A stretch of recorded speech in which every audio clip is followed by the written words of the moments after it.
So, hallo und herzlich willkommen bei Schorsch zu einer wildromantischen Pfalz. Ich stehe heute bei uns im Garten. Und im Garten, es ist ja herrliches Wetter jetzt, es wird warm heute, gibt es viel Kräuter und somit koche ich auch mit Kräuter. Ich koche nämlich heute, also koche ich, zubereite.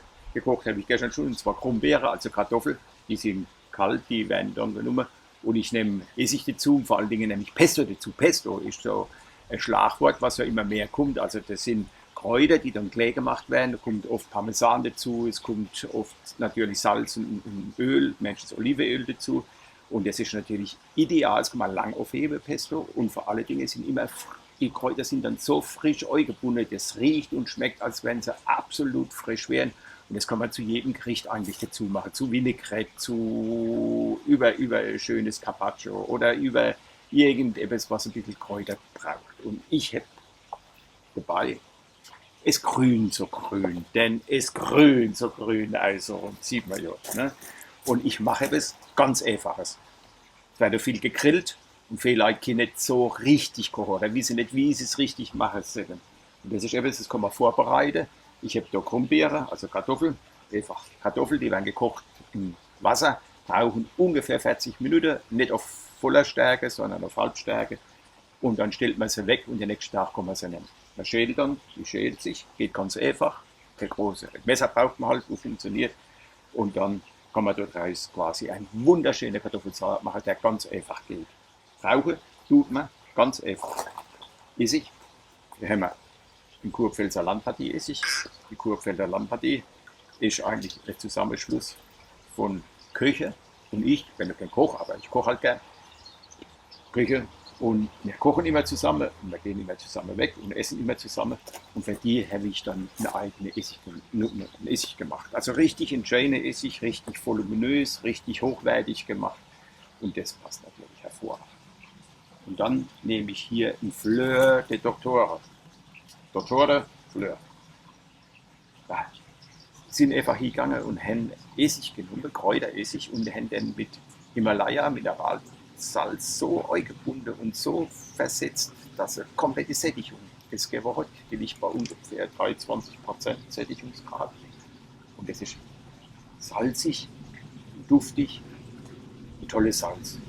Und das passt natürlich hervorragend als Gewürz, als Würze, als salzige Würze. Was dazu rein? Dann Öl, Olivenöl nehme ich halt gern, das wissen ja, ich liebe halt Olivenöl. Ein bisschen mehr als der Essig.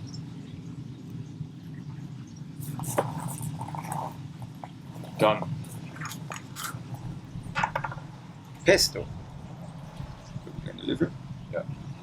Pesto ist grün zu grün. Es grün zu grün heißt, da ist Dill drin, da ist Oregano drin, da ist Basilikum drin, da ist Estragon drin, da ist Peterle drin, da ist Thymian drin, da ist, ach Gott, was alles noch. Rosmarin ist noch drin, ja, alles Mögliche ist drin. Da darf man ruhig ein bisschen was dazu nehmen.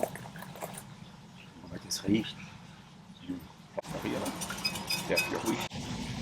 Ich habe gestern Gemüsesuppe gekocht. Dann mache ich Gemüsesuppe neu. Das ist nämlich viel würziger.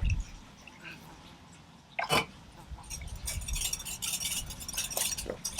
Jetzt hätte ich eigentlich die Grundsoße, also die Vinaigrette für den Krummbeersalat, schon fertig. Mehr braucht man nicht.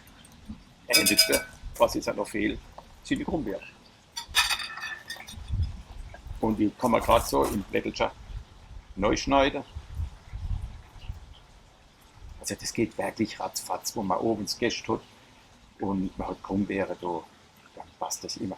Und die Pelzer sind ja eigentlich so Krummbeeresser, ne? Das ist ja ganz ein wichtiges Gemüse für uns. Krummbeere sind wahnsinnig gesund, haben wenig Kalorien. Ich habe gelesen, 71 Kalorien auf 100 Gramm. Ich weiß nicht, wie man auf 71 kommt, es gibt ja 80 ja 75, aber gelesen habe ich 71, also ganz, ganz wenig. Da muss man schon viel Krummbeere essen, um zuzunehmen. Und es ist einfach was Tolles Krummbeere. Pirmasens hinne. Und der Herzog damals die Krummbeere immer bewachen lassen, weil sie keiner essen wollte im Ofen, wie die zu uns gekommen sind. Und alles, was bewacht wird, wo Soldaten stehen, ist dann ganz, ganz wichtig und ganz, ganz wertvoll. Und dann sind die Bauern gekommen, haben sie geglaubt nachts und haben gemerkt, dass das ganz was Gutes ist. Und seit der Zeit wäre natürlich wahnsinnig viel Krummbeere bei uns in der Pfalz geben. Sind aber auch die beste Krummbeere, die Pfälzer, muss man sagen. Annabelle, das ist Annabelle, ganz was Tolles. Fischkochend. Man kann natürlich jetzt halt auch noch Zwiebeln neu machen, wo man will. Man kann Knoblauch neu machen, wo man will. Man kann Käse neu machen, wo man will. Das Einzige, was ich noch neu mache, sind Kräuter. So, jetzt hole ich noch ein paar Kräuter. Und schon ist das Ganze fertig.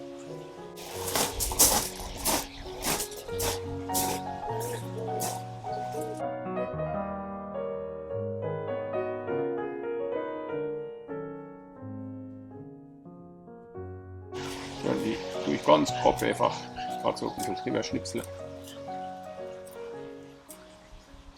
Und jetzt probieren wir das Ganze auch einmal.